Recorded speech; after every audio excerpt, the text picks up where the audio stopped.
Part 19. The Real Daughter has become famous all over the world for fortune-telling. Author, Wang Crisp Bone. Chapter 181. As everyone expected in advance, the road up the mountain is very difficult. The first section is a plank road, built along the mountain wall, winding up the mountain, with the mountain wall on the left and the bottomless valley on the right. On this side of the valley, there are handrails made of wood, which can prevent people from accidentally falling down the mountain while walking on the plank road. It can be seen that the wood is of good quality and the structure is strong and stable. However, after all, this place has been abandoned for more than 20 years. These wooden railings have long been softened and rotted by the wind, and Sunday no one has maintained them, and they can break with the slightest touch. After walking along the plank road, there is a long stone step, going straight up. The path was carved out of stone and was inherently slippery. No one had walked or cleaned it for so many years, and it was covered with moss. There was also accumulation of dew and fallen leaves, making it almost impossible to find a place to stay. Therefore, you need to be extra careful when walking on this road. If you don't pay attention, you will either fall off the plank road and fall to the bottom of the valley, or roll down the stone steps and fall half to death. But this is nothing to Pei Anzu. She took every step very steadily, and even quietly solved the difficult positions to make it easier for other ordinary people to go up the mountain. With Pei Anzu's current level of cultivation, she can use cleaning spells, dust removal spells and other spells to create a clean path with a wave of her hand. But she can't go too far. In the eyes of Officer Du and others, she is just a master of metaphysics with high abilities. Even if she can exorcise evil spirits and catch ghosts, it is within the reasonable scope of the records. But if people knew that she could soar through the clouds and turn the rain over, then she would truly be an anomaly. Since there was no need to worry about safety issues, Pei Anzu walked not slowly. She climbed up step by step. It took more than an hour to climb to the top of the mountain. At this time, it was exactly 11 o'clock in the middle of the night. There is an antique building on the top of the mountain. The signboard reads Jian Temple, which is the former name of Ruyi Mountain. The temple enshrines Buddhist beliefs such as Tathagata, Guanyin, and 18 Arhats. But Jian Temple is already very dilapidated, with mottled walls and incomplete bricks. If it rains, you can feel the baptism of rain in the house. The Buddha statues are even more withered, and we don't know what happened here. Some of the Buddha statues have their heads cut off, some have their arms and legs cut off, and some have even been pushed down, as if they have experienced a catastrophe. Pei Anzu walked around the entire temple and found nothing wrong. On the contrary, in the merit box in the corner, I found a lot of currency from 20 years ago. If you take this out, you can go to the bank and exchange it for a lot of money. But Pei Anzu is not a money-grubbing person. She didn't touch anything here. She just explored the surroundings based on the map given by Director Sun. As she walked, she let go of her consciousness and observed everything on the mountain as if scanning. There is absolutely no reason for the disappearance. There must be something on this mountain that ordinary people cannot detect. Thinking of this, Pei Anzu took out the Bagua compass from his backpack. This Bagua compass was seized from the liar Wang Daxi when we were in Hanjiakan. It was the same batch as the soul binding rope. Since Master Zhao has recognized that the spirit binding rope belongs to Shuyungan, then the Bagua compass must be inseparable from it. Most of Shuyun Guan's magical weapons were brought from the world of cultivation by the founder, Shuyun Genren, so they are driven by spiritual power. The magic weapon is much more effective in the hands of Pei Anzu than in the hands of the liar Wang Daxi. Pei Anzu injected spiritual power into the Bagua compass, and the compass pointer began to rotate crazily until it became faster and faster, and finally pointed in a certain direction. That was in the northwest of Jian Temple. Peian, a master of bamboo arts, was brave and walked towards it. After walking about 3 kilometers, the Bagua compass started to vibrate like crazy, and the pointer began to move around, as if the magnetic field failed and it was completely inoperable. But what appeared in front of Pei Anzu's eyes was a cliff. The bottom of the cliff was pitch black and nothing could be seen. Looking down, the rich black color was like a sinking abyss. If you are an ordinary person, you will only feel that everything is unusual, either nostalgic for taking pictures, or turning his head to leave. But for Pei Anzu, she knew that she had found a place. This cliff, just like the road in the back mountain of Shiyun Temple, is a clever deception, but in Pei Anzu's eyes, this deception is as transparent as. She saw it with little effort. Behind this bottomless, chasm-like cliff was a completely different scene, and she decided to take a look. But before going to check, she learned about the group of people at the foot of the mountain. So she called Officer Du. Police Officer Du stayed up late last night at the Zhou family's mountain manor.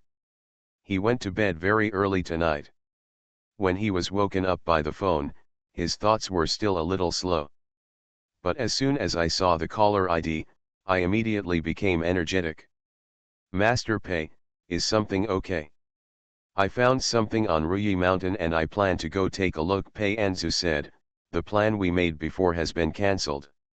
You are not allowed to come up until I come out and notify you. Why? Officer Du asked, is it dangerous? It's very dangerous. Even if I can protect so many people, it will delay things. It's better for me to act alone, Pei Anzu said. Is it related to the disappearance case? Officer Du asked again. 80%. Okay, I will convey your message to everyone early tomorrow morning and wait for your news. Help me take good care of Shen Yuan. She is a girl and has never suffered much. I'm afraid she won't be used to it. No problem. After hanging up the phone, Pei Anzu walked toward the cliff with his bag on his back and a determined look. The next second, a severe feeling of weightlessness came. Pei Anzu suppressed his subconscious instinct to fly in the air and allowed himself to fall freely. At this moment, she was completely an ordinary girl. She lost her footing and fell off the cliff. The fall took a long time, the surroundings were dark, there was no reference, and even human perception became blurred. It seems like a moment, and it seems like a long time has passed. Pei Anzu's feet stepped on solid ground, and another scene appeared in front of him. It was a small and medium-sized village. It looks very old, not like the new rural areas of today at all. It looks like a backcountry with no traffic a few decades ago. The houses have walls made of mud, without even a brick. At a glance, there seemed to be 20 or 30 households in the village. Each house had a lantern hanging at the door, with candles burning in the lantern, giving it a strange cyan color. The stars are dotted and the shadows are like wisps in the cemetery. At the entrance of the village, there is a relatively large stone tablet with 3 words engraved on it, Living Village. At first glance, it is a name with a story. Pei Anzu curled his lips and entered the village with a calm pace. With a creak, the door opened. In the quiet night, the sound sounded particularly strange. Soon, the door of the house closest to Pei Anzu opened, and an old woman in her 60s walked out. The old lady was wearing old-fashioned floral clothes, old-fashioned cloth shoes, and a scarf on her head. She was holding a candlestick in her hand, and the candlelight was flickering in the night. "Girl, why are you here in the middle of the night?" the old lady asked with a faint look. If she were an ordinary young girl, she would be scared and sick right now. But Pei Anzu is not an ordinary person. She opened her mouth and made up. "Grandma, I don't know how I got here. I am a student at the Academy of Fine Arts. Under the guidance of my teacher, I went up the mountain to collect scenery and paint. I couldn't sleep at night and wanted to go out for a walk. I didn't know why I ended up here. What is this place? Why haven't I seen this place during the day?" The old lady grinned, her gaping teeth looking particularly terrifying in the candlelight, and she said, "Did you see the stone monument outside? We are a living village here. What a strange name. How come there is a village called this? Pei Anzu looked puzzled. Is it possible that there are still villages of the dead in this world? The old woman suddenly giggled and said in a mysterious voice. Perhaps, there is one. Pei Anzu shook the goosebumps on his body. Hey, don't be scary, Grandma, do you have a free room at home? I want to stay at your place for one night, and I will find my way back at dawn tomorrow. Don't worry, money is not a problem.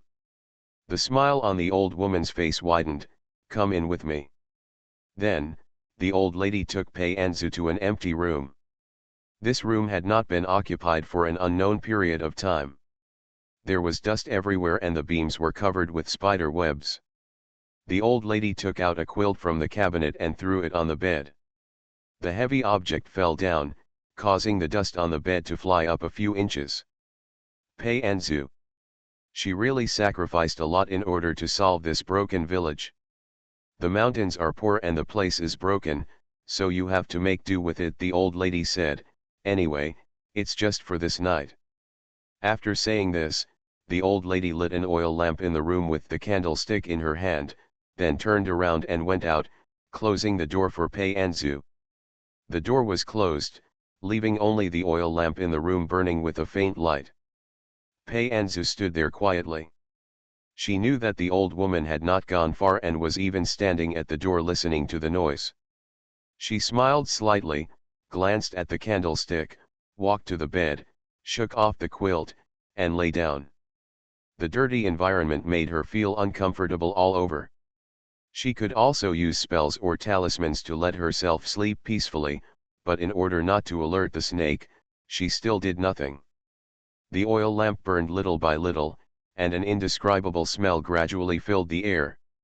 Outside the house, the old woman noticed that Pei Anzu's breathing gradually stabilized, and it sounded like he was asleep, and then a strange smile appeared on her face.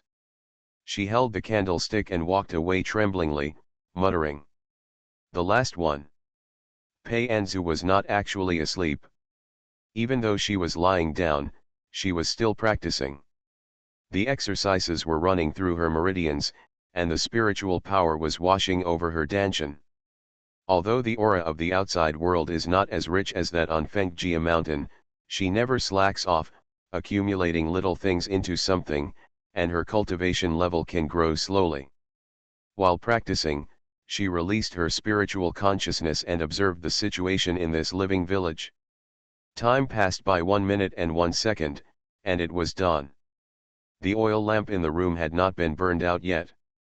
Logically speaking, Pei Anzu should not wake up at this time, so she continued to lie still. But this village started to get lively. 20 or 30 households in the entire village woke up from their sleep, opened their doors and came out one after another, gathering in the open space in front of the old grandmother's house. The old lady seemed to be a very prestigious person in the village. She said to everyone, "Last night, a young girl came to the village, a living person." As soon as the words fell, the faces of all the villagers suddenly showed ecstasy. After waiting for so many years, the wait is finally here. This is the last one. Our village is saved. The real daughter has become famous all over the world for fortune-telling. Author, Wang Chris Bone. Chapter 182. The villagers didn't know that Pei Anzu was awake and listening to them, so they seemed unscrupulous when talking outside. Mrs. Lu, she didn't find any problem, right? The village chief asked. No, don't you still believe in my methods? The old woman who received Pei Anzu last night, Mrs. Lu, said. As soon as she came, I led her to the room and lit the corpse oil lamp with mixed incense. Make sure she falls asleep and dies comfortably in her dream. After hearing this, the village chief was silent for a moment, nodded and said, "That's fine. Although this is unkind, we can't do anything about it. Once we sacrifice one of her, our village will be free." After saying that, he called a few strong men to go in and carry Pei Anzu out. Carry it all the way to a well on the east side of the village. Beside the well, there were incense tables and altars, and some plates with some meat and some unknown wild fruits on them. There is an incense burner at the front, full of incense, and I don't know who is worshipping. Pei Anzu was being carried, and through his spiritual consciousness, he saw Mrs. Lu standing in front of the incense table, muttering something unknown, then lighting the incense and saying, "That's it, just throw it down and press the mouth of the well with stones. After 7 days, everything will be over." After saying this, the people carrying Pei Anzu were about to throw her into the well. She quickly drew a waterproof charm for herself and let the villagers throw her into the well. With a bang, everyone lifted stones to press down on the well mouth, blocking the light above their heads. Pei Anzu fell into the water and opened her eyes. There was a waterproof charm. She was not wet at all in the water. She carried her bag and sank down until she reached the bottom of the well. It was dark all around, but Pei Anzu was not an ordinary person, she could see. At first glance, the bottom of the well is full of corpses. It seems that they were all thrown down from above, then the exit was blocked, suffocated to death in the water, and finally sunk to the bottom of the well. Bodies were scattered everywhere, and there was almost no place to stay. Looking further away, you can see dense yellow talismans on the stone wall at the bottom of the well. These yellow talismans should have been painted by Taoist priests with good cultivation. They cannot get wet when exposed to water and will not rot all year round. Yellow symbols are basically used for suppression, detention, and obstruction. It seems like there should be something else remarkable at the bottom of the well. Pei Anzu pushed her palm, causing waves in the water to separate the bones on the ground, making a way for her, and she walked forward. It was then discovered that there was not just a small area at the bottom of the well, but there was another stone chamber connected to the bottom of the well. In the stone chamber, there was a suppression formation. In the middle of the formation lay a long-haired woman in red clothes. Her long hair covered her face, so her appearance could not be seen clearly. The woman in red is still covered with talismans, and the outermost layer is tied with iron chains, as if to trap her here and never come out. As a Taoist practitioner, Pei Anzu could tell at a glance that these formations and talismans were all made by the orthodox Taoist sect, and they suppressed evil spirits that did not care about human life. Even in order to prevent the evil spirits here from being accidentally released, bans have been placed on the talismans and formations. If ordinary people encounter them, they will suffer backlash and die. Simply put, if your cultivation level is not strong enough, don't even think about touching these. Come out. Pei Anzu looked at the woman in red on the ground and spoke loudly. She seemed to know that there were others in this stone room. As expected, a figure walked out of the shadows, wearing a long red dress, with long hair, and a pale face. He walked up to Pei Anzu step by step. "You are not an ordinary person, you are a member of Suanmen." "I am." Pei Anzu nodded. Hearing this, the woman in red sneered and asked, "What? The group of people above have come up with such a way to deal with me after 20 years? Find a little Suanmen girl. Don't get me wrong, I am not the same group as that group of people," Pei Anzu said with a smile. "I was thrown down by them. They don't know that I am a member of Suanmen." Upon hearing this, the woman in red suddenly giggled. "So you are a sacrifice, ha ha ha, then they are really blind." Pei Anzu was full of curiosity about the woman in red. Her body was lying on the ground, and her ghost appeared in front of him. She could tell that the ghost of the woman in red was very powerful, but due to the formations and talismans here, she was always trapped in the small world at the bottom of the well and could not get out. "It seems that you are very disdainful of those villagers. Are you interested in telling me your story?" Pei Anzu asked. "Why should I tell you?" the woman in red sneered disdainfully. "Because I am the first person who has walked up to you alive and can even talk to you freely since you have been suppressed for so many years." Pei Anzu looked calm. "You are unwilling, maybe I can help you." "Just you?" "It's up to me." Pei Anzu nodded.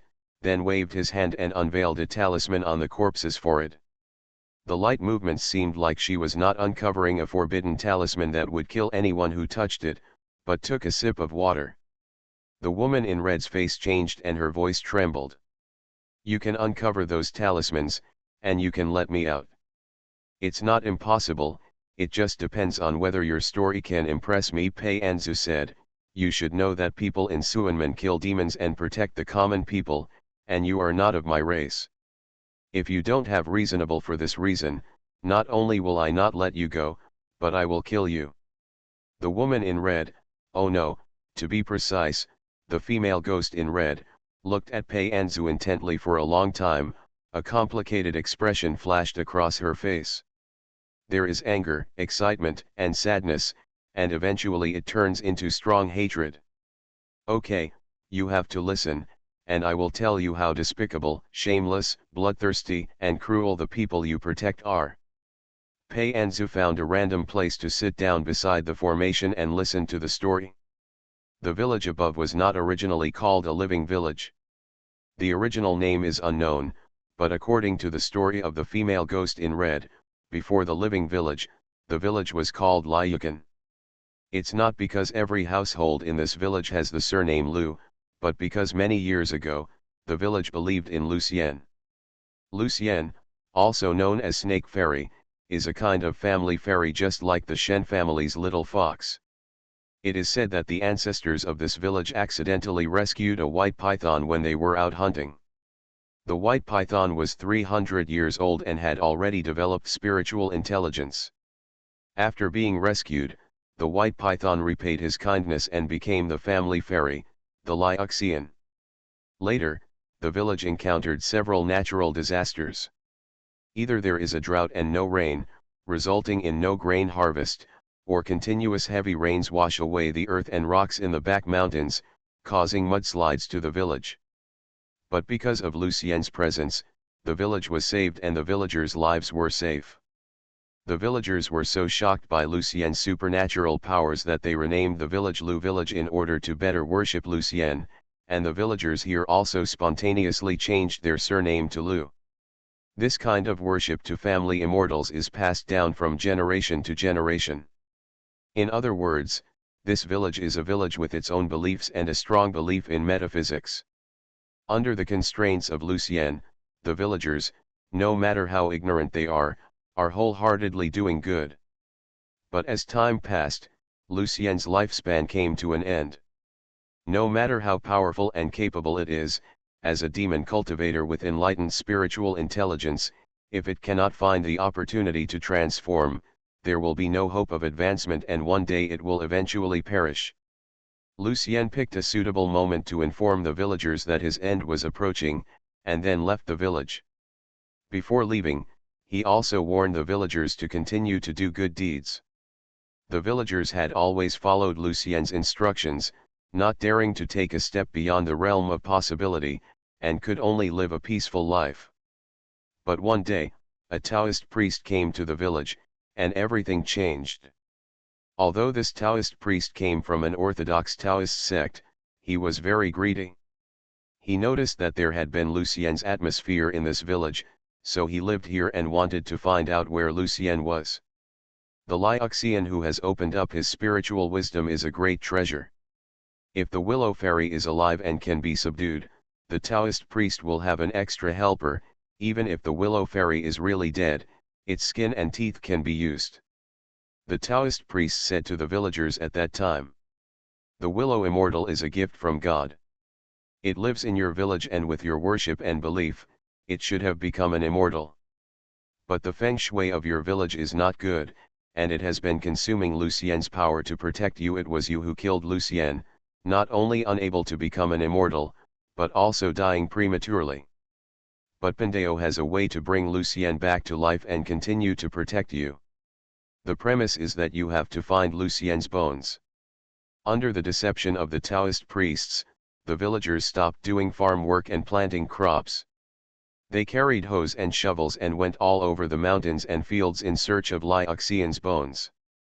However, they did not find Lucien, but instead dug up something else. A tomb. It was a small tomb, not as large as the imperial tomb. There was only one coffin in it. After the coffin was opened, there was a woman in ancient costume inside. I don't know how long that woman has been dead. Judging from the clothes she was wearing, she must have been dead for at least 200 years. But for some reason, her face was still lifelike and her face was rosy. He looked like he was asleep, not like a dead person at all. The villagers were shocked. They looked at the gorgeous silk and satin on the female body and the jewelry on her head, and they felt greedy in their hearts. If these jewelry pieces were sold, wouldn't the village become more developed? With this thought in mind, the villagers carried the entire coffin back to the village and found an empty house to place it. They took away all the belongings in the coffin, and some villagers even suspected that there were other treasures in the tomb, so they carried hoes to dig there every day. Originally, the Taoist priest didn't know about this. He wanted to find Lucien's remains. But suddenly he discovered that there was a black air hanging over the village. In today's terms, it was the shadow of death hanging over the sky. The Taoist priest did some fortune-telling and discovered that the village had provoked a being that should not be offended and that a disaster was imminent. He asked the villagers what had happened. Has anything special happened recently? You need to tell the truth truthfully so that I can save you, otherwise you will just wait to see the king of hell. Although the villagers were afraid, they could not resist the greed in their hearts and did not want others to share the treasure, so they kept it secret at first. But if you hide it, something will happen. People began to die in the village, and those who died were all people who had taken jewelry from the coffins. These people died miserably, as if their whole bodies had been sucked dry, and turned into mummies. This frightened everyone, and they quickly found the Taoist priest, explained the cause and effect, and wanted to ask him for help. You are listening to Novels at Bless Up channel. Wish you happiness and luck. Please subscribe to receive new novels. How do you feel about this novel? Please like and leave a comment. The Real Daughter has become famous all over the world for fortune-telling. Author, Wang Crisp Bone. Chapter 183. Unexpectedly, the Taoist priest refused to help because he said, "It's too late." This woman died with great resentment, and her body was extremely evil. She seemed to be nourished by some kind of formation after her death, absorbing the ghost energy around her to support her, so she was very powerful. If there was no blood before she committed the murder, I would have been able to deal with it. But now that she has committed the crime, her hands are stained with blood, and she is full of ferocity, I am not sure how to deal with her. Just take care of yourself. After saying these words, the Taoist priest wanted to leave Lu village. He didn't even want Lucien's remains. After all, saving his life was the most important thing. However, the villagers refused to let him go and even knelt in front of him to beg him. The Taoist priest still disagreed, so the villagers threatened. Do you think you can escape? Why did we dig her grave? Isn't it because you want us to find Lucien's remains? If you don't come, we don't know that the feng shui here is not good, and we don't know that the Liuxian died because of us, then we will just muddle along, and no one will think of digging anything.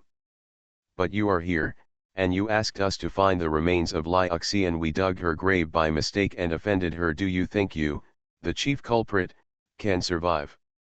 You are the initiator, because you caused all this.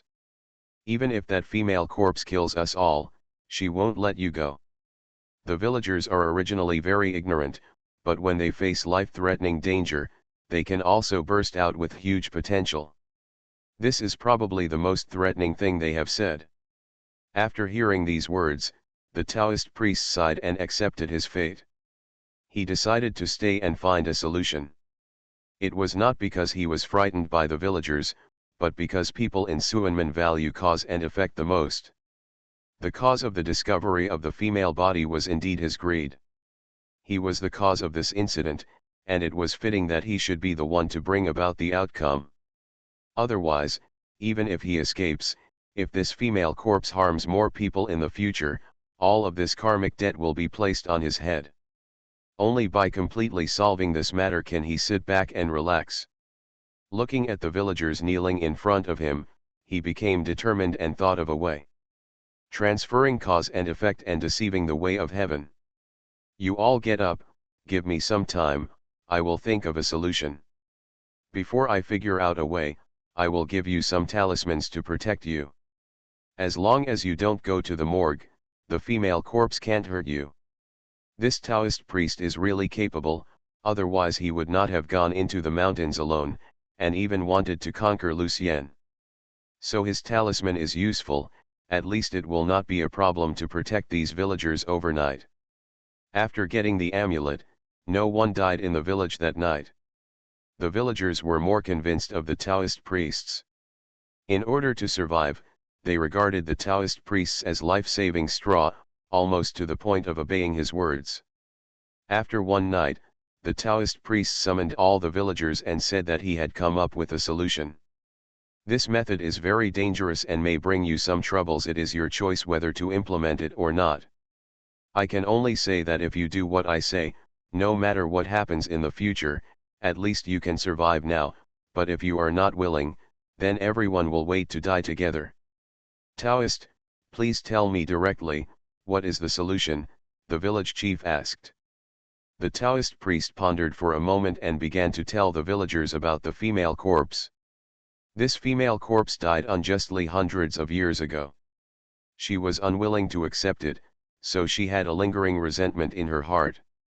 This resentment became the last breath of life in her corpse. In other words, this female corpse is already dead, but she still has breath left. It is with this breath that she absorbs all the ghost energy within 100 miles. It is also with this breath that she kills villagers and strengthens herself. What we have to do now is to let her breath out. What can we do to discourage her? The village chief asked again. The Taoist priest paused and said, she is very powerful now. If we deal with her directly, we may anger her, so if we want to get rid of this problem, we need to be smart. I have a magic weapon that can temporarily trap her for a quarter of an hour. You need to have with her within this quarter of an hour to make her pregnant. After pregnancy, this breath will automatically be transferred to the fetus in the belly, which will greatly weaken the female corpse's ability. Once she gives birth, the breath will be attached to the fetus and emerge from her belly. At that time, it will be much easier to deal with a fetus than a female corpse that is hundreds of years old. After all, the fetus is just born and doesn't understand anything. It has all the abilities but doesn't know how to use them. As long as it works properly and careful planning is done, it is not impossible to subdue the fetus at birth. But the most critical question now is who will have with the female corpse. Although men are lustful and will have thoughts when they see a beautiful woman, no one is bold enough to have with a female corpse that has been dead for hundreds of years. After hearing the plan, the village chief's throat became tight and he said, Taoist priest, please allow us to discuss this privately. It is unheard of to have with a female corpse. It is life-threatening. You must give people a chance to choose. The Taoist priest laughed at this time. He laughed at the naivete of the villagers. Choice? You are mistaken. You have no choice. Do you think that by choosing one person to die, you can sit back and relax? What do you mean? Asked a villager. At this time, the Taoist priest explained in detail. That female corpse is very evil. If only one man has with her, she will die soon, so you need the whole village to come together. I will find a way to distribute these evil spirits evenly on all of you men. In this way, none of you will die, but you will only lose a few years of life. As for who can make a female corpse pregnant, it depends on fate. After the words fell, the whole village fell silent. Although they were afraid and didn't want to do it, no one could say a word of rejection. I agree with this method. At most, they will lose a few years of life. After the female corpse is dealt with, they can still live well. If you don't agree with this method, you can only let the female corpse go on a killing spree, and the whole village, including the Taoist priest, will die together. Life or death, it seems there is no choice, after all, no one wants to live. Taoist priest, are you sure you can trap her for a quarter of an hour? The village chief finally asked, will she kill us during sex? No, I can guarantee it, said the Taoist priest. As an accomplished Taoist priest, even if he couldn't kill the female corpse completely, it would not be a problem to trap her for a while. Finally, with the approval of all the villagers, everyone decided to implement this plan. The female corpse belongs to Yin, and her abilities are strongest at night. On the contrary, she is at her weakest at noon. With the help of the sun from the sky, her abilities can be weakened to the maximum extent. So, the Taoist priests set the time for at noon. In this village, in that empty house, in that not so big coffin, for 49 consecutive days, one man in the village went in every day. Some people were excited, after all, the female corpse was so beautiful. Some people are afraid and complete the whole process with their eyes closed. There are also people who are nagging and begging for forgiveness. All the men in the village took their turn. 49 days later, the female corpse was indeed pregnant. The breath attached to her heart was transferred to her abdomen, and the pregnancy was completed. During this process, no one in the village died, and everyone believed the Taoist priest's words. The next step is to wait for the female corpse to give birth to a child. I originally thought that the pregnancy of the female corpse was just like that of human beings, and it took 10 months to conceive. However, unexpectedly, the fetus in the female corpse's belly quickly inflated as if air had been blown. In just 7 days, it looked like she was about to give birth. Upon seeing this, the Taoist priest ordered the villagers. 9 is the ultimate number.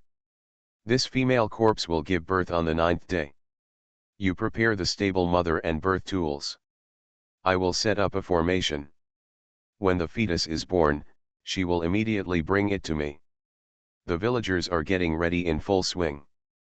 In the early morning of the 9th day, the female corpse suddenly opened her eyes and let out a shrill scream. The next second the fetus slipped out, everything was incredibly fast. At the moment the fetus was born, the female body suddenly became shriveled up. The originally beautiful skin quickly withered, the flesh and blood rotted, and turned into a white skeleton in the blink of an eye.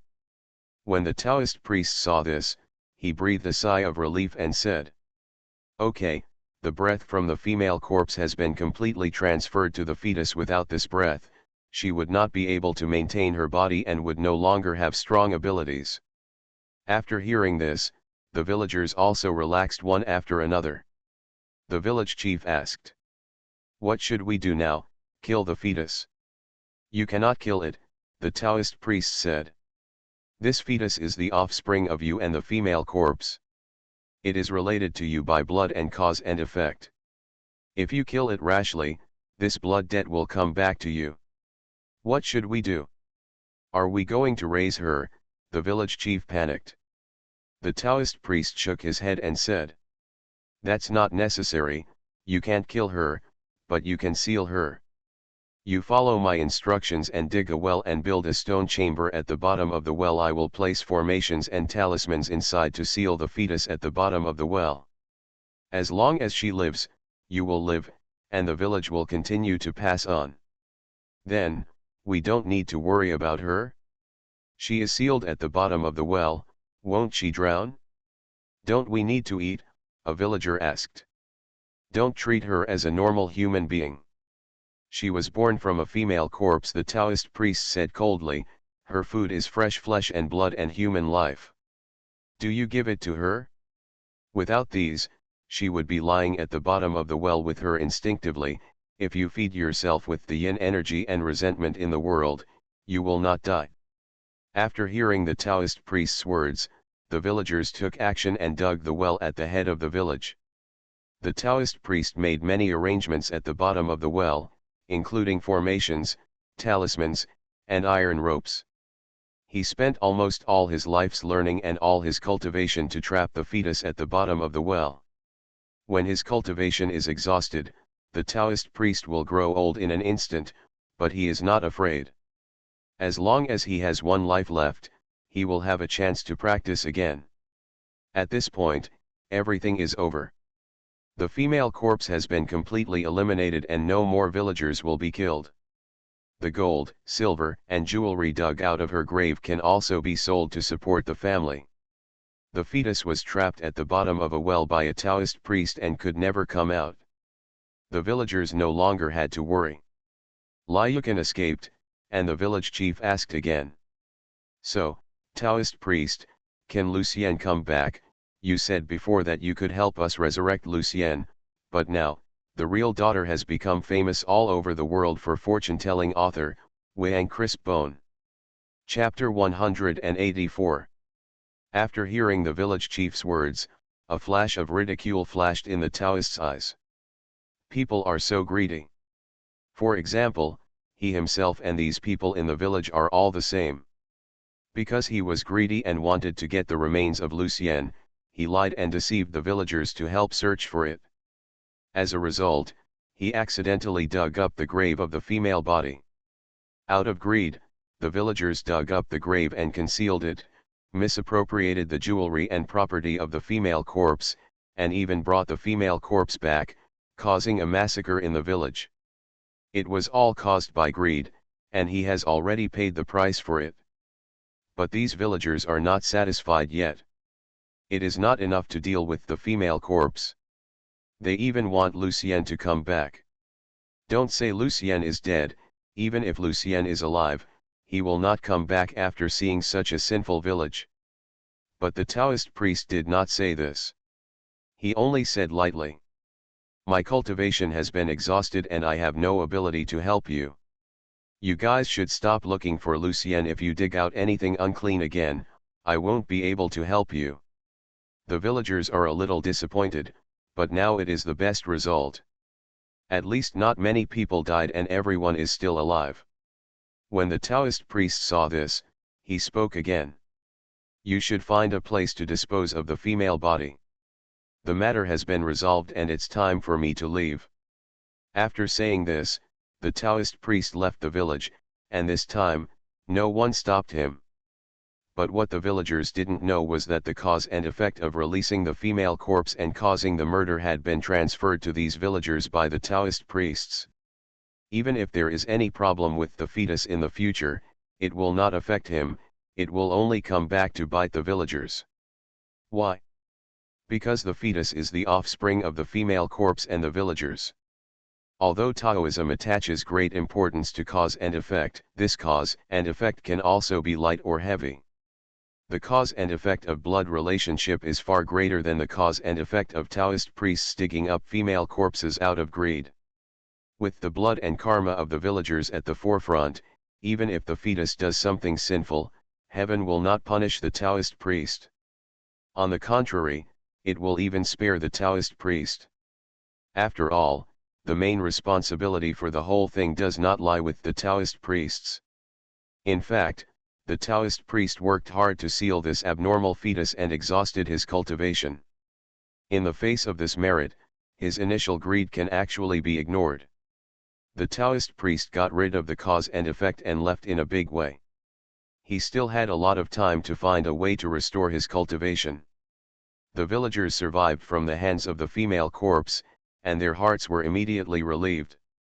However, no one cares about the fetus sealed at the bottom of the well, a child born in deception and tragedy from beginning to end. After the Taoist priest left, someone asked the village chief, "What should I do with the female corpse's bones? Should I bury them back for her?" "Why bury her back?" The village chief waved his hand indifferently. "She has turned into bones." The Taoist priest also said that she can't make any waves, so just find a place to dispose of her. "I think her body, the coffin, is pretty good. I'll keep it for someone else's wedding and use it." Look, once people become greedy, they can no longer control their desires.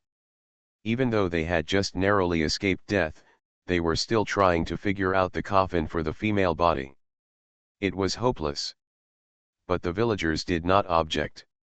They didn't even want to go to too much trouble, so they carried the female body's bones and threw them directly into the well they had just built. "We have done our best to reunite mother and daughter," the villagers said. Subsequently, they found a huge stone and covered the mouth of the well to prevent anyone from falling in and being frightened. The well has since become a taboo in the village. Lyukan gradually returned to calm. The villagers continue to live here. Year after year, they seem to have forgotten that terrible things have happened here. The well has been silent for a long time. When the female ghost in red said this, she stopped talking and raised her eyes to look at Pei Anzu. "You should know my identity now, right? You are the fetus, the baby girl born after the villager had with the female corpse," Pei Anzu said. "I didn't expect that. Not only did you grow up, but you also died." "That's right," the female ghost in red nodded and introduced herself. "My name is A Puppet." "Puppet? Half human, half ghost," Pei Anzu nodded. "It's a realistic name. Did you choose it yourself?" "No, my mother got it for me," A Pup smiled. "But your mother turned into bones when she gave birth to you," Pei Anzu said.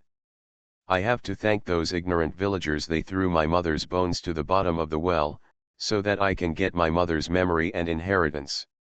A Pup had a sarcastic smile on his face, laughing at the villagers who were self-defeating. Before leaving, the Taoist priest asked the villagers to find a place to dispose of the female body's bones. This meant digging a hole in the mountain and burying it. But the villagers were lazy and didn't want to put in the effort, so they just threw the woman's body to the bottom of the well. Between the female corpse and the fetus, mother and daughter are connected heart to heart. The handover of life is completed by the breath from the heart and mouth. As long as the breath is still there, there will always be a connection between the two. After the female corpse was thrown down, the fetus relied on instinct to drive the energy in its body to get closer to the female corpse, and also received the memory and inheritance of the female corpse. The female corpse was originally a princess from a small country hundreds of years ago. That country was so small that it was just a passerby mentioned in history books, and it was not worthy of historians spending a lot of pen and ink to describe it in detail. Therefore, there is no record of why the princess of a country was buried alone in such a wilderness. However, A Pup learned from the memory of the female corpse that the princess was forced to die.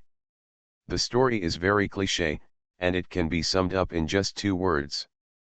Love, hate, love and enmity, family, country, and world. This princess and the son of the country's general were originally childhood sweethearts. They loved each other and only waited until they were old enough to get married. But I didn't expect that another country was calling, and the reason used was, "I heard that the princess is stunningly beautiful. My emperor was very happy and sent special troops to welcome her." Doesn't this mean that the princess is to be taken away and sent to the harem of the emperor of a great country? In order to avoid being engulfed, the emperor of a small country chose to become a vassal and pay tribute. The princess was also sent to a big country for marriage and was escorted by a small general. I originally thought that would be the case, but unexpectedly, the big country went back on its word. After getting the princess, he still sent troops to attack the small country, killing the princess's relatives, leaving the people of the small country devastated, and even the general died in the battle. Before the young general had time to go back, he heard the news and chose to assassinate the emperor of the great country. It failed without any surprise.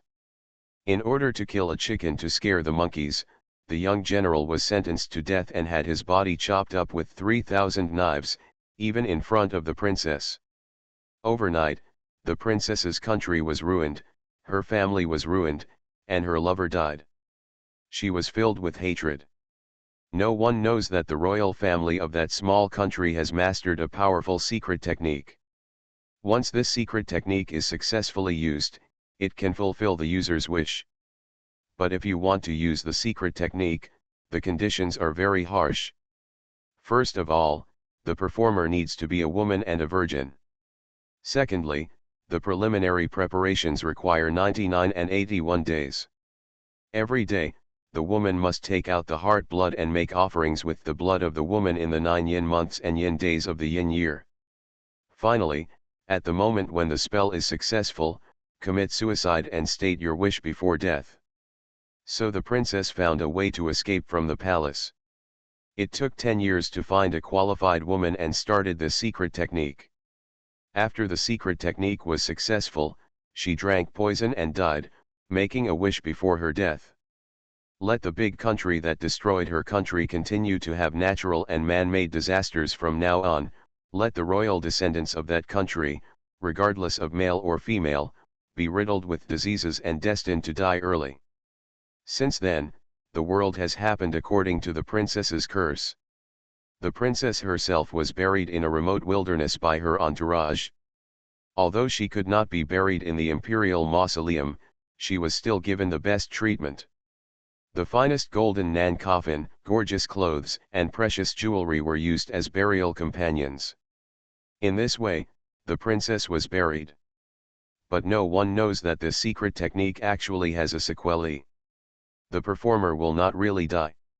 It is said that he died by suicide, but in fact there is still a breath left, and the existence of this breath can ensure that the corpse of the performer does not rot.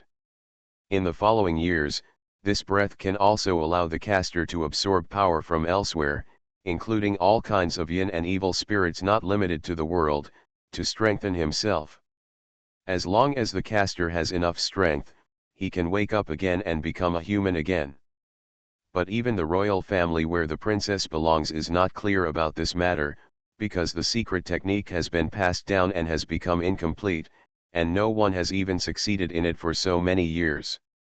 Even the princess herself started this secret technique with a desperate mentality. She was lying in the coffin, relying on the instinct of this breath to inevitably absorb all kinds of power around her. Even the lonely ghosts nearby were attracted by her and suppressed, becoming cattle and sheep in captivity. The ancestor of the Tao family, Tao Xingyun's grandfather, said before that his soul was trapped, probably because of this princess. According to time calculation, this princess should be resurrected soon. Unexpectedly, someone dug up the grave, and what happened next? Hence, she did not marry the young general she loved hundreds of years ago, nor did she devote herself to the emperor of the enemy country. Instead, she lost her virginity to the ignorant villagers hundreds of years later and gave birth to a child. How ridiculous and how sad! I accepted her memory and inheritance. At the last moment when she completely disappeared, she gave me the name Apu said. From then on, Apup relied on the instinct left by that breath to absorb all kinds of energy. Over time, she grew up slowly. She is very special. She has a human body, but she was born from the belly of a corpse. From the beginning, she was half living and half dead. The body grows up like a living person, and the soul cultivates like a ghost. With the passage of time, she has slowly grown into a young girl of 17 or 18 years old. She has studied her mother's memories all over and is very yearning for the human world.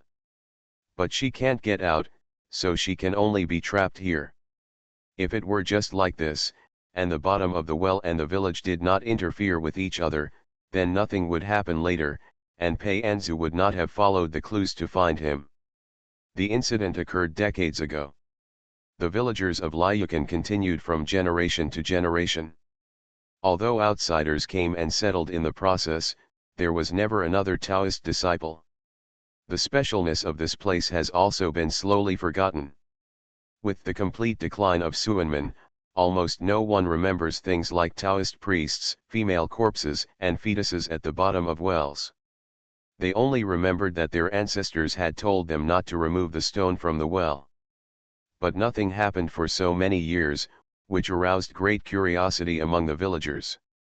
They wanted to know what was in the well and why it was blocked by stones.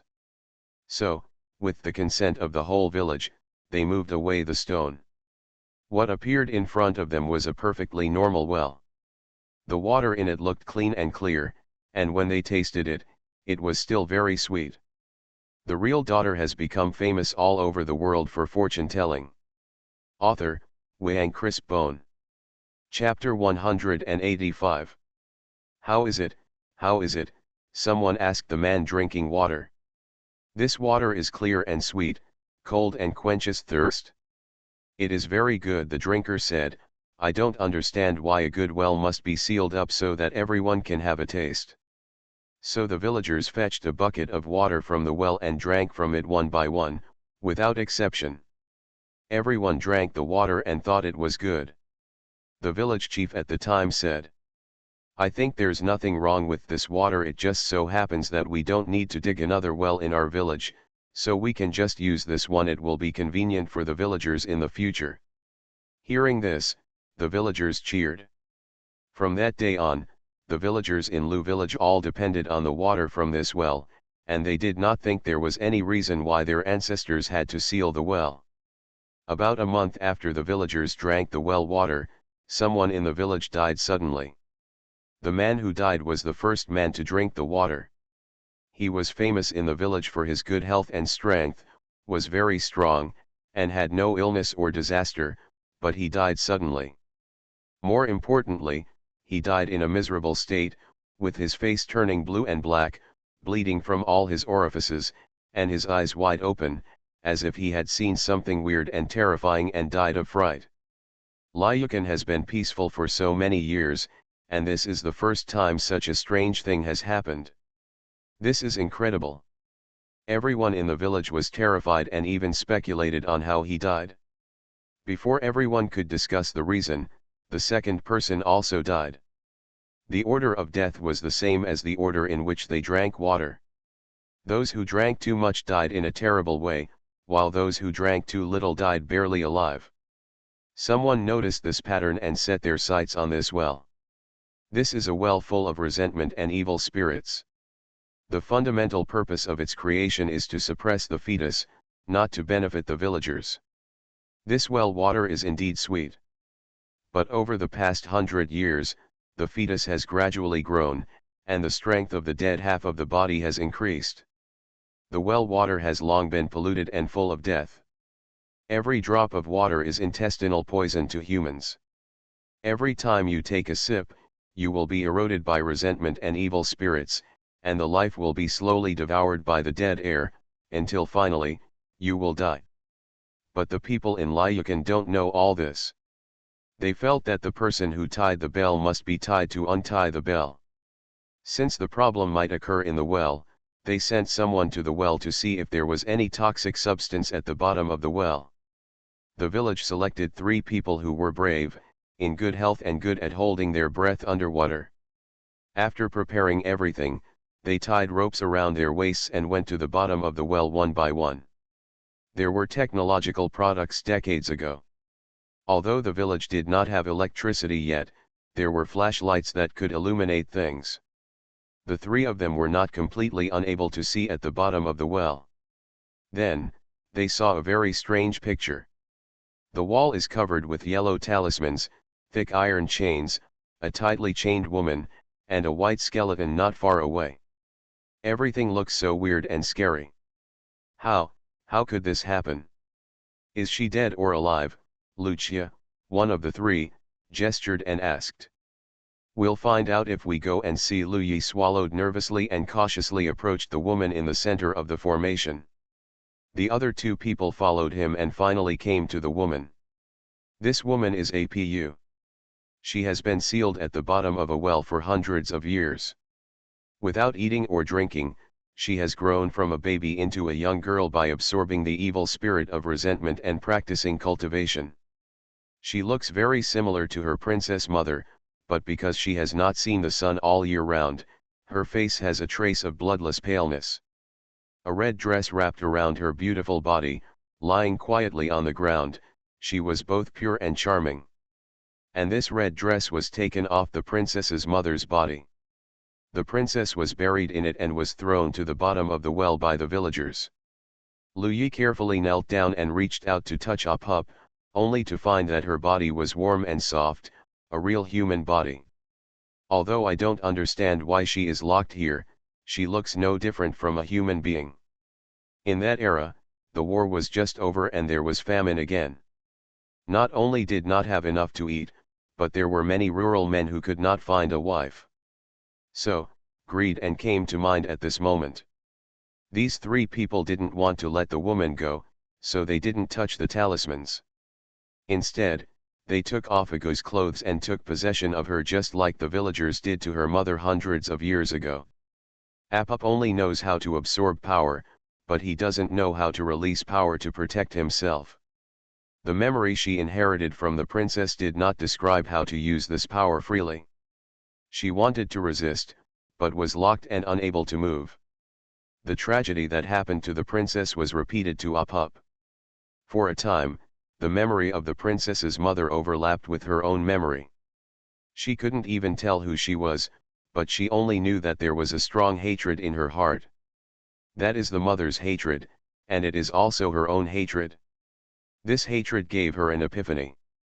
With a hint of instinct, she mobilized the power in her body and knocked away these three men who were plotting against her.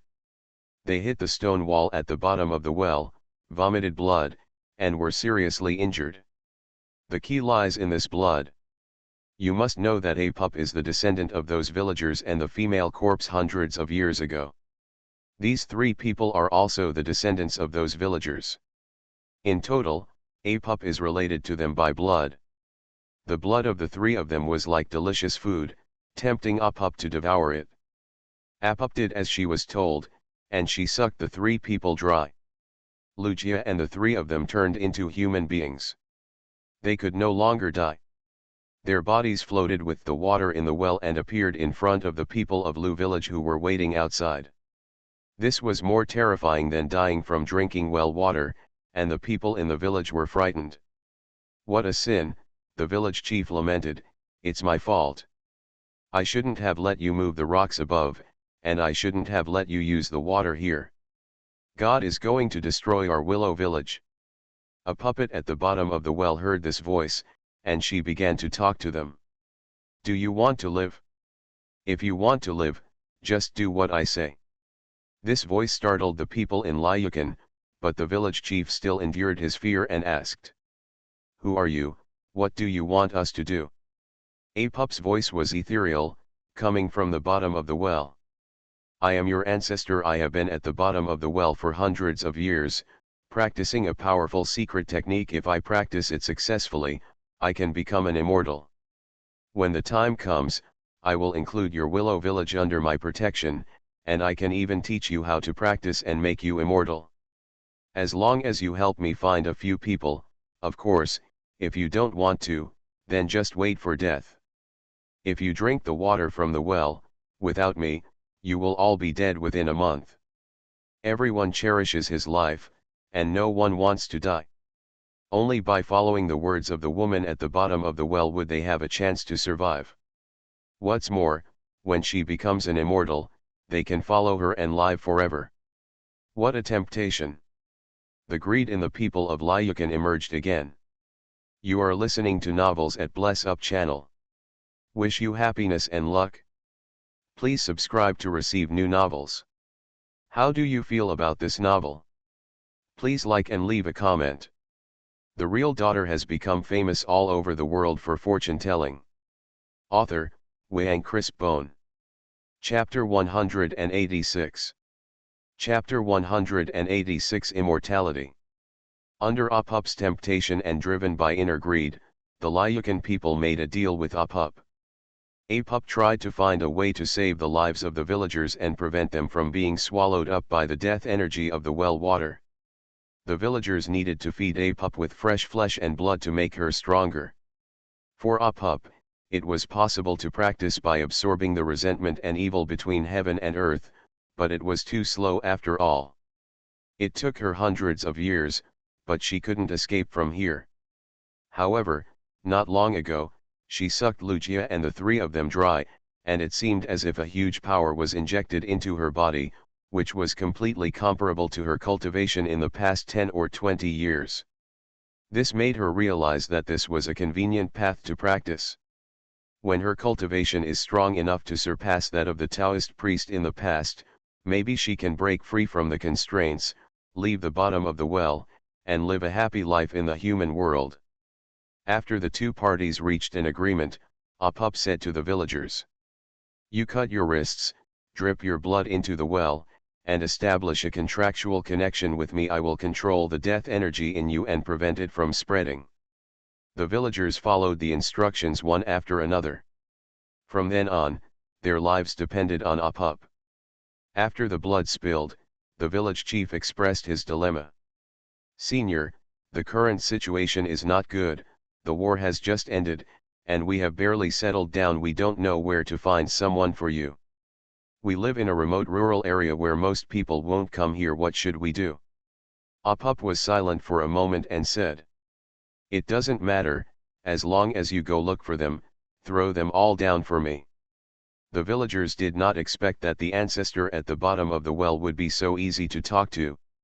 Not only would he not let them die, he would not even set a deadline for their tasks. Is it possible that this ancestor has been at the bottom of the well for too long and does not understand the world? The villagers looked at each other for a few times without saying anything. After promising Apup that they would complete the task well, they left one after another. They stayed away from the well and arrived at the open space at the entrance of Mrslu at the entrance of the village. They thought Apup could not hear their voices, so they spoke louder. "Village chief, what should we do now? Where can we find someone for her? Let's go out and try our luck. Although the war has just ended, there are still many places that are not stable, and there are still people who are passing by to escape. If we can be deceived, it will not be regarded as our breach of contract," the village chief said. "Then let the women in our village go out. Women are weak and easy to win people's trust," another person suggested. Everyone looked at me and said something to each other. What they were thinking about was how to complete Apup's mission. But Mrslu's words opened up new ideas for everyone. Why should we do what she says? She has controlled the death energy in us. We should not die now. All we need to do is fool her every 3 days and tell her that we are looking for her, but the mountains are inaccessible and we cannot find fresh flesh and blood. Wouldn't that be enough? Let's just delay it until we are in our 50s or 60s. We, as a group of people, are approaching the end of our lives. Wouldn't it be better? When the villagers heard this, it seemed that this was also a way, but someone else asked, "Don't you want to live forever? What's the meaning of immortality? Look at the ancestor at the bottom of the well, he lived for hundreds of years, so what about immortality? He's been trapped at the bottom of the well and can't go anywhere." Mrslu said, "What's more, life is so hard. Even without food, the longevity is just to survive."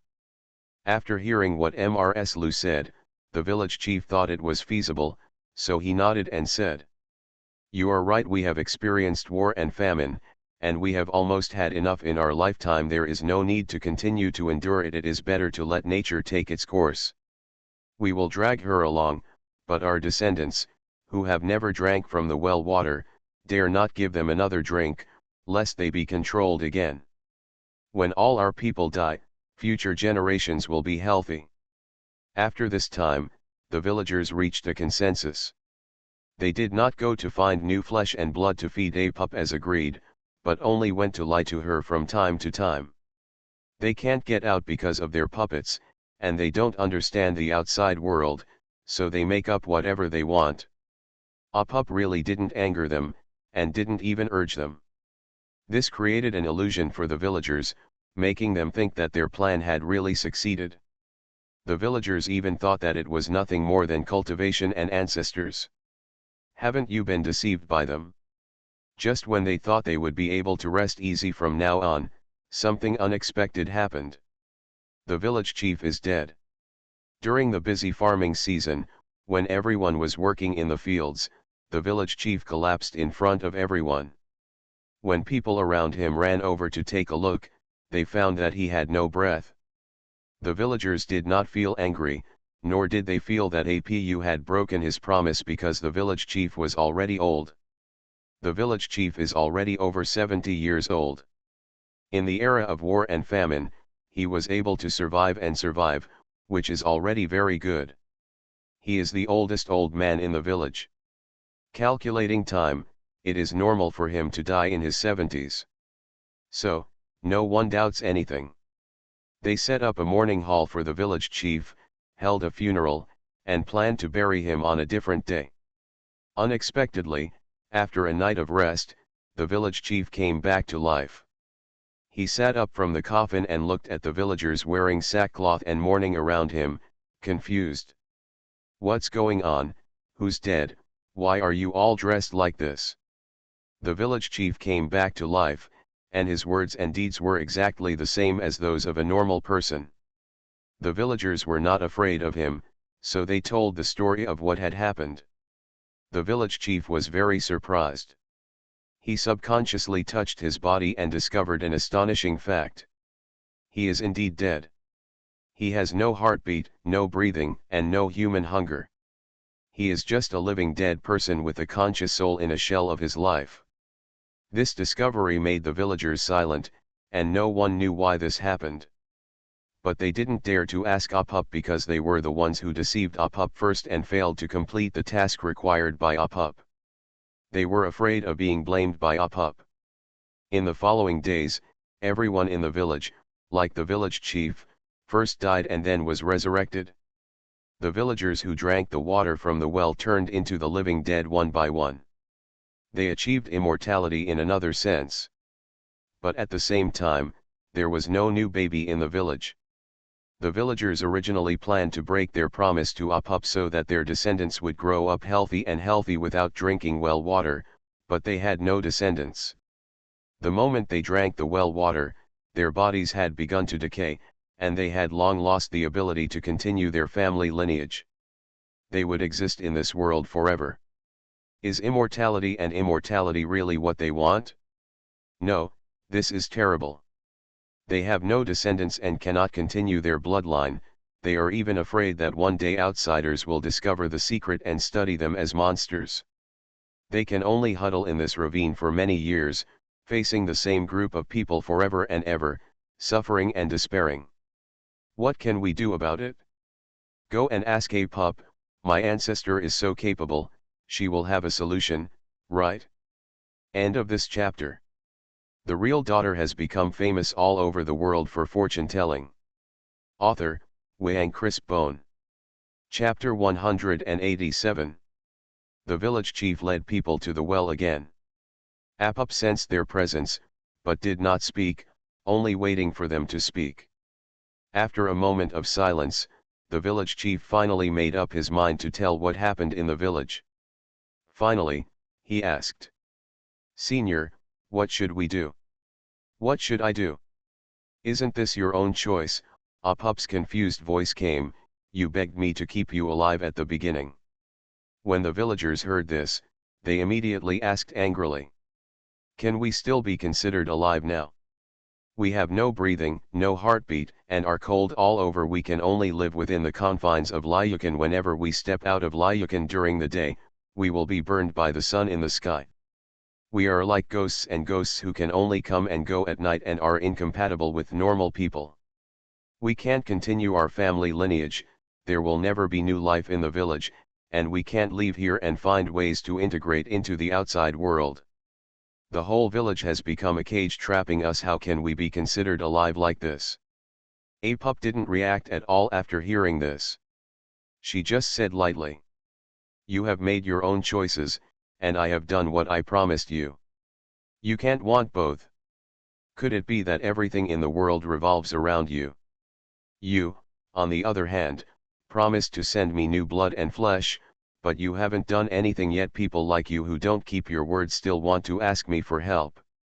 The real dead should be buried in the soil. If you don't want to live, go dig a hole and bury yourselves. Don't be presumptuous in front of me." Without the villagers sending fresh flesh and blood, a puppet could still come out, but it would just take more time. So to be precise, it is the villagers who need Apup, not Apup who needs the villagers. The village chief heard Apup's dissatisfaction and promised, "We will send you fresh flesh and blood as soon as possible." When you succeed in cultivation, please help us to be free. We don't want to live like this, neither human nor ghost. From this day on, the people of Liukan began to think about how to bring back living people from the outside world. The villagers wanted more living people to come here, so they renamed the village Living Village for a very simple reason. Just like thousands of years ago, their ancestors changed the name of the village to Lukan because they worshipped Lucien. But this is difficult to do. Because they can only go out at night, and whenever they see the sun outside, they will be burned by the sun and suffer very much. Since you can't get out, you can only wait for someone alive to come to the door automatically. But in the following years, there were very few living people who came to the living village, only a scattered 7 or 8, all of whom passed by and got lost. The villagers did not let them go. When they met people staying overnight or asking for water, they welcomed them in with great enthusiasm, drugged them in various ways, and then threw them into the well as sacrifices to Apup. Later, it was probably the news that someone was missing here. No one passed by here for a long time, and no living person set foot in the living village for a long time. Apup is not in a hurry about this matter. Although she longs for power and needs the blood of living people, she doesn't have to. It's just that her cultivation speed is a little slower. Hundreds of years have passed, and now she is not intolerable. The ones who are really anxious are the villagers. They have had enough of their current life, living or dying, without any hope in life, suffering and despair repeated day after day, and they desperately want to be freed. Several years have passed. The country has developed, people live and work in peace and contentment, and everyone has money and leisure to travel. In order to promote the development of tourism, this mountain was developed. When the relevant departments developed this mountain, they avoided the location of the living village. It's not that they specifically avoided it, but because in the eyes of the outside world, the living village has long since ceased to exist. There are two reasons. First, it does not exist in the physical sense. Imagine a village located deep in the mountains, which has remained the same for decades, never leaving the local area, never going out, and never having any contact with the outside world. All the living people associated with the living village were thrown into the bottom of the well and became sacrifices. No one knew what was going on in the village. In this case, the outside world has to suspect that this village has long been destroyed. Either they all died in the war, or they did not survive the famine and could no longer survive. In short, the outside world did not know that there was a village here. Second, some people don't want this village to appear in front of the world. In order to cover up the secrets of the village and prevent the outside world from knowing that she was at the bottom of the well and destroying her cultivation, Apup used a huge amount of death energy to cover this place. Although Apup is half human and half ghost, after all, he has the majority of ghost power. The death energy she releases is equivalent to the ghosts planted by the pure Ghost King. It is an independent space that outsiders cannot enter without permission. Those who enter by mistake will lose their way inside and will not be able to get out without permission. Based on these two reasons, people from the tourism planning department, under Apup's confusion, avoided the location of the living village and chose a more suitable place to build the temple. This temple later became Jian Temple. The temple was built, the stone steps were dug, the plank road was repaired, and the Ruyi Mountain scenic area was officially put into operation to receive tourists. But no one knows that there is an unknown village of the living dead on this mountain. However, the construction of a city in the Ruyi Mountain scenic area is an excellent thing for the living village. It means that more people come to the mountain and they have more targets to target. Tourists have worked hard to climb up the mountain, and most of them choose to stay overnight in the temple to see more of the scenery in the mountain before going down. The villagers of the living village use this night time to go out to hunt. They select those tourists who are alone, either weak women or thin men, and get the tourists to the village through various deception and abduction methods. Then he threw it into the well and offered it as a sacrifice to Adu. Like this day after day, As long as the Ruyi Mountain Scenic Area is still in operation, the living village will never lack fresh human sacrifices. During the period when the Ruyi Mountain Scenic Area was most prosperous, the villagers could deceive one or two bad guys almost every night. That's why there are so many corpses at the bottom of the well, all of which are innocent tourists. The reason why no one noticed it back then was because a puppet absorbed too many new human lives. Her power became stronger and her cover for the living village became even more hidden. Her deception is very clever. Ordinary people can't see the village at all, they can only see a cliff.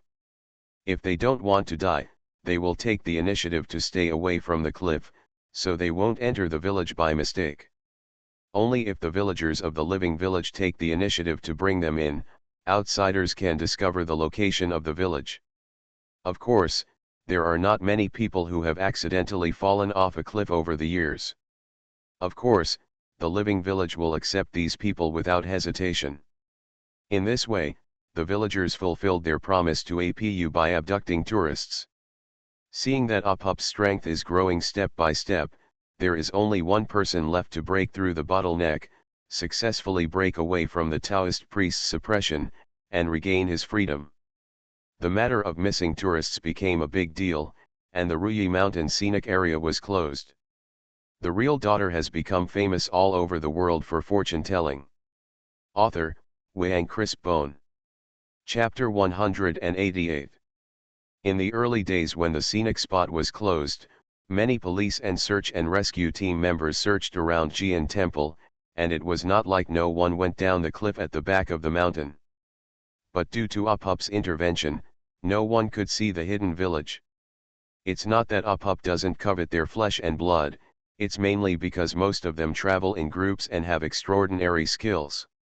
If they attack rashly, they may cause trouble.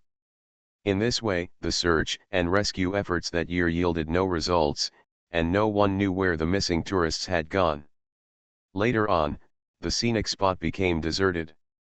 As rumors of the disappearance spread, no one set foot here again.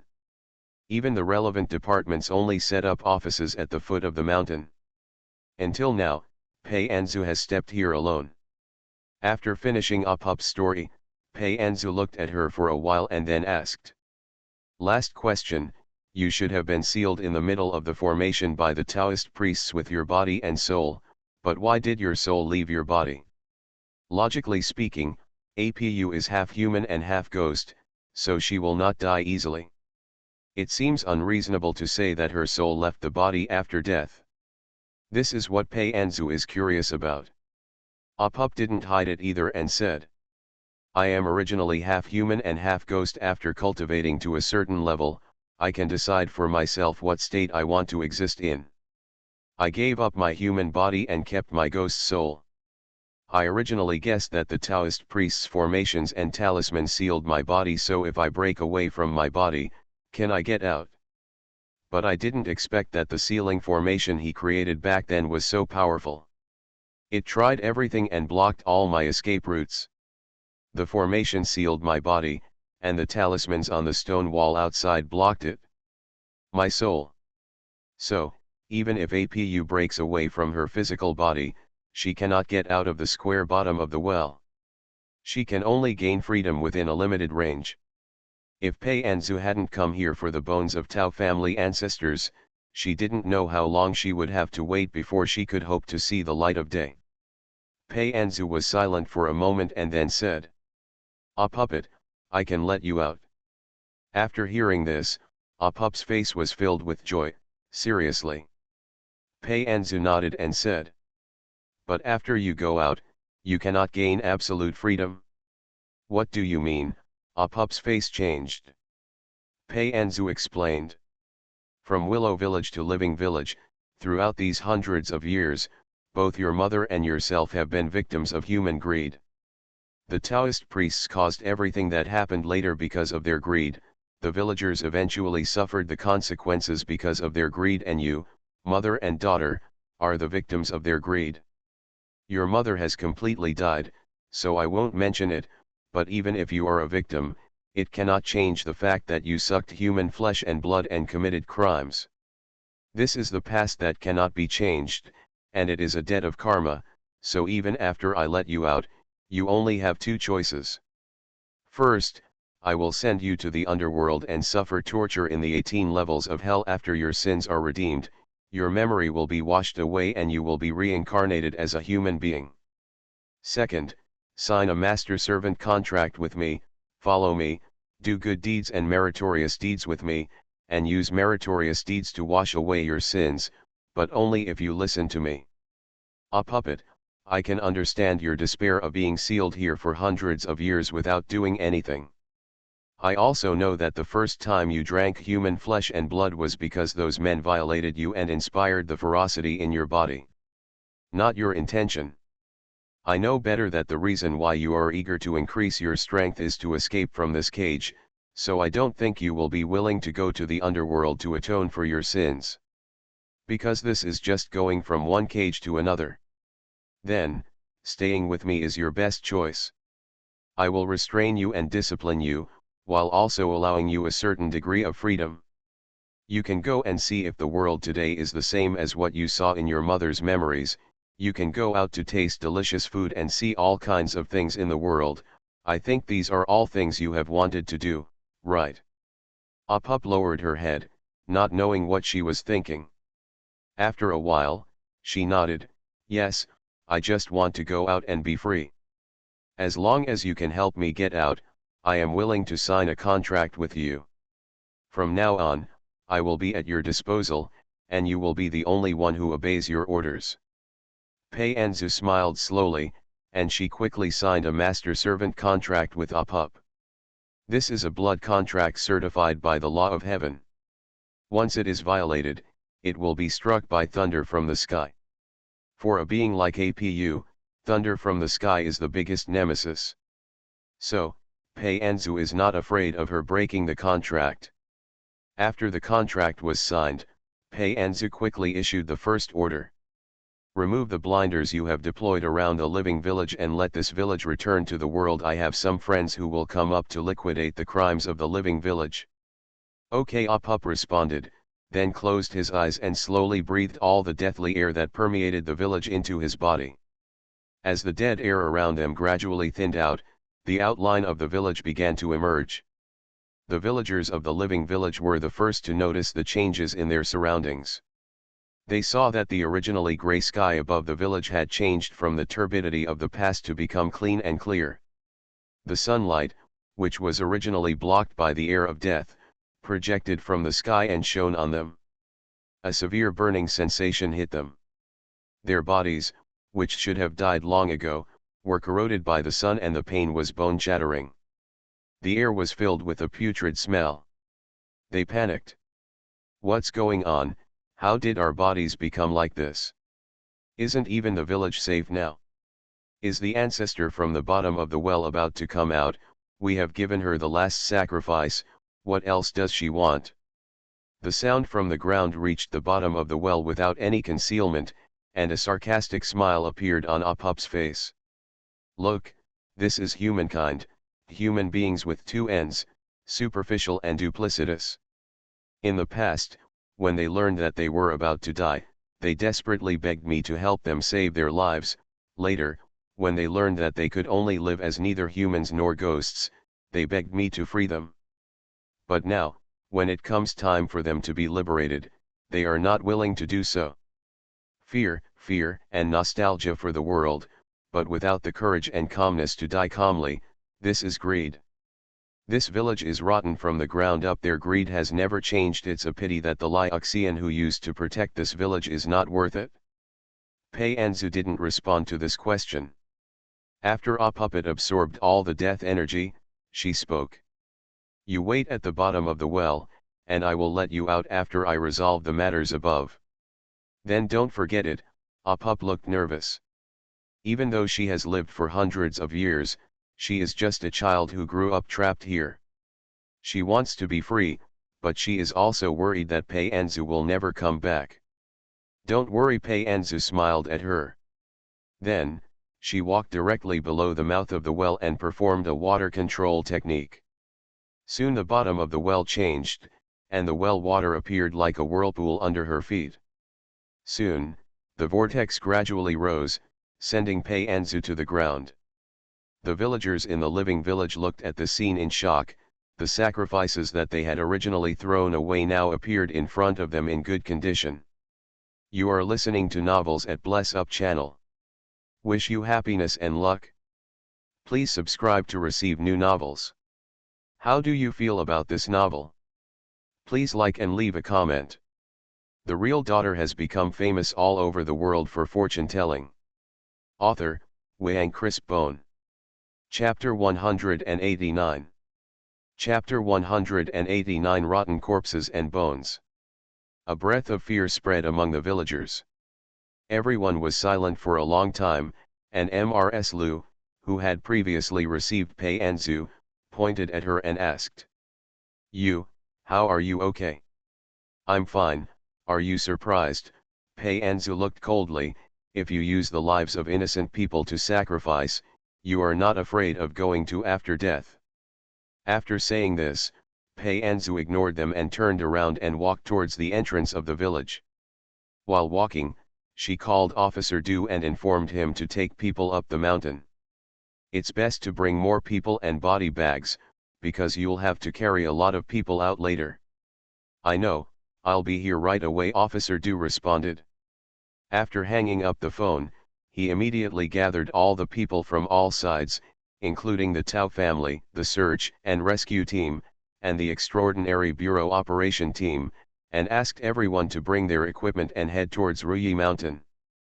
Police Officer Du's deputy complained as he climbed up the mountain. "Boss, you want us to bring so many body bags because there are many corpses on the top of the mountain. Master Pei is also a powerful person. Every time we cooperate with her, there are corpses one after another." Those who knew better said we were performing official duties, but those who didn't know better thought we were some ruthless massacre organization. Hearing this, Officer Du smiled and said, "We should reflect on why these major and important cases were never solved before Master Pei appeared, causing so many innocent people to die in vain. Whether it's the woman who was trafficked to death in Panchinjian village, or the innocent person who died in the Zhou family's mountain manor. Children, or tourists who have been missing for many years on Ruyi Mountain. Each and every case is a shocking and major case. If Pei Anzu hadn't peeled off the details from a metaphysical point of view, I'm afraid these secrets would have been covered up for a lifetime and would never have been exposed to the light of day." This time going up the mountain, the search and rescue team members were divided into two groups. One group walked at the front and was responsible for clearing the road, while the other group walked at the end and was responsible for protecting the safety behind them. The Tao family and the comrades from the Yitiao Bureau were in the middle, moving forward cautiously. Thanks to Pei Anzu taking care of the dangerous places on the way when he went up the mountain, everyone climbed up smoothly without any accidents. Even so, it took them 3 times longer than Pei Anzu to reach the top of the mountain.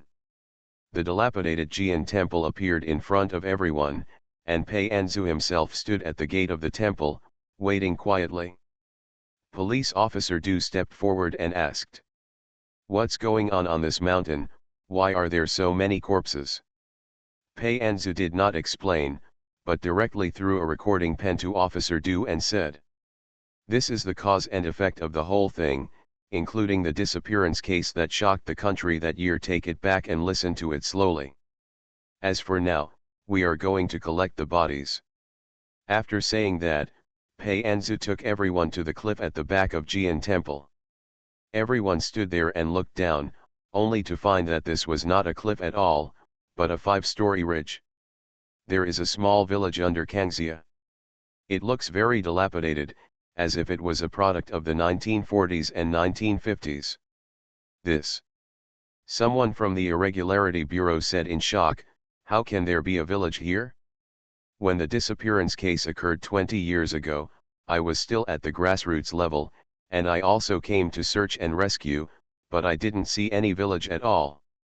The people from the search and rescue team also nodded in agreement. "That's right, my dad also led a team to look for people back then, but nothing was found. This place is just a bottomless cliff. It's just a cover-up, Pei Anzu said. Be mentally prepared and don't vomit it out later.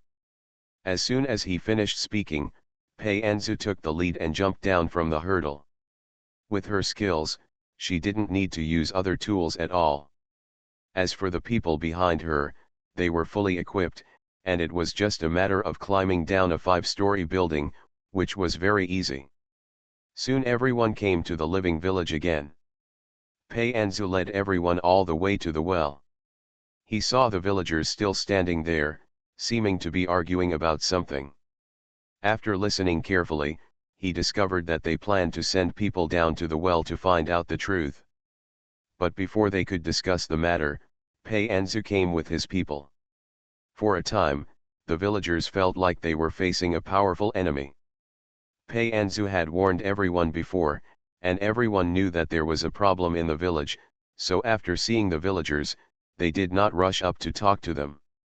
The two sides took Pei Anzu as the dividing line and were on guard against each other. Pei Anzu turned to Officer Du and said, "Stay away from that group of villagers and wait for me for a few minutes. When I come out, I can collect their bodies."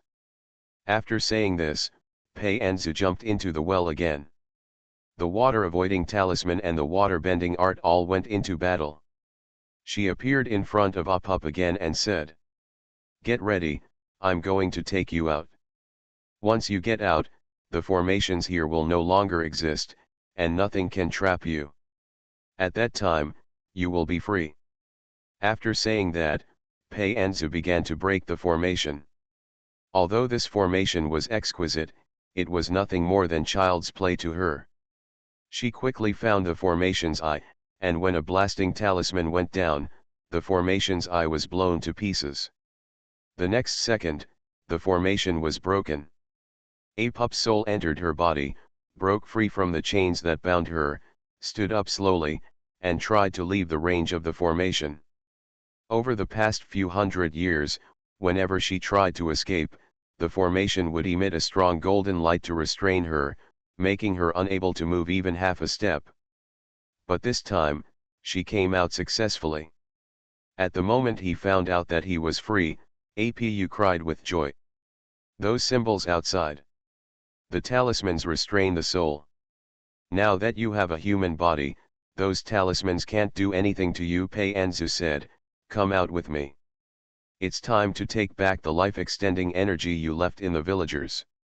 After saying these words, Pei Anzu turned around and left, performed the water control technique, and flew up into the air.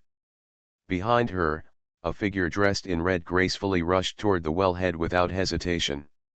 From the small well mouth, only a small piece of sky can be seen. But in Up's eyes, this is the freedom she has dreamed of for hundreds of years. When everyone on the ground saw Pei Anzu and Up appearing, the expressions on their faces were wonderful. The Immigration Bureau and the Tao family knew Pei Anzu's abilities. Although they were wary of the sudden appearance of the woman in red, they didn't think she would harm them. Those villagers, on the other hand, knew that the people who came up from the bottom of the well were their ancestors from hundreds of years ago. They had fooled their ancestors time and time again, and this time the ancestors wanted to settle the accounts with them personally. Up ignored everyone. At Pei Anzu's signal, she closed her eyes and sucked all the life away from the villagers. These villagers should have died a long time ago. It was she who allowed that aura to hang their lives. Now it is time for them to take it back. The villagers didn't know what happened at first. But soon, they saw the panic in each other's eyes. The skin on their bodies began to rot, and the flesh and blood quickly disappeared. One villager after another fell down, and in an instant, they were covered with bones. They are back to where they should be. The strong rancid smell filled the air. The first person who couldn't help it was Tao Xingyun. Even if he covered his mouth, he couldn't stop the from coming out. After he passed, the sounds of vomiting started one after another. The scene of the villagers in the living village being turned into rotting corpses and bones in an instant was deeply etched in everyone's minds and became an indelible memory in the minds of everyone present. End of this chapter.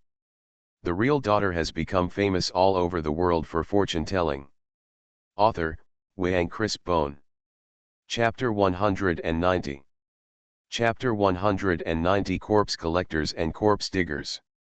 All the villagers in the living village were turned into bones. This sinful village, which has been entrenched here for many years and whose hands were stained with countless blood, finally disappeared at this moment and ceased to exist. Fortunately, among the people who went up the mountain, ordinary people were in the minority. The search and rescue team is used to seeing all kinds of rotting corpses and bones, and the comrades of the Irregularity Bureau are also well informed. Only the Tao family and Shen Yuan are not used to this scene. Fortunately, they don't need to do the rest. The Abnormality Bureau and the search and rescue team were automatically divided into 3 groups. One group stayed in the village and put the bones of the villagers into body bags, the other group dived into the bottom of the well and fished out the bodies of innocent dead tourists. The last group, led by Pei Anzu, went to find the body of the Tao family ancestor, and this was their most direct purpose of going up the mountain. It is not difficult to find the bones of Tao family ancestors, but it is difficult to dig them out. After all, this grandpa has been dead for hundreds of years. His bones have been slowly buried deep into the ground with the passage of time, changes in the surface, and erosion by wind and rain. Now it would take a lot of effort to dig it out. As a result, the entire Ruyi mountain was in full swing. Corpse collectors, corpse diggers, and corpse diggers all performed their duties, carrying various tools and working in an orderly manner. Tao Xingyun and Shen Yuan stood far away, yewing and complaining at the same time. The impact of these living dead villagers is so great that I don't think I want to eat meat for the next week. Previously, in the mountain manor of the Zhou family, Tao Xingyun helped people from the Foreign Affairs Bureau collect the bones of children. But those children had long since died, their bodies had long since rotted, and all he saw were piles of white bones. Unlike this time, he saw a living person with his own eyes, from intact to completely rotten. The picture of this process of change was really weird. Shen Yuan was also beside her, she laughed at herself. I followed Master Pei all over the world and saw the world a few times, but this was the first time I saw such a disgusting thing. The two of them looked at each other as they talked, then turned around and vomited. I didn't know, but I thought they both hated each other. Until evening. The dead villagers and tourists at the bottom of the well have been settled. Only the bodies of the Tao family ancestors have not been dug out. Everyone decided to stay on the mountain for one night. Fortunately, everyone has brought tents and dry food, and all tools are complete, so we can camp on the spot without any problems. Officer Du took this opportunity and led his men to search the entire village from house to house. The villagers trick tourists into coming here as sacrifices. Before pushing them into the well, they will definitely pluck their feathers and take off all the valuable things from the tourists. Although villagers cannot go to the outside world, it is also excellent to collect them or use them for themselves.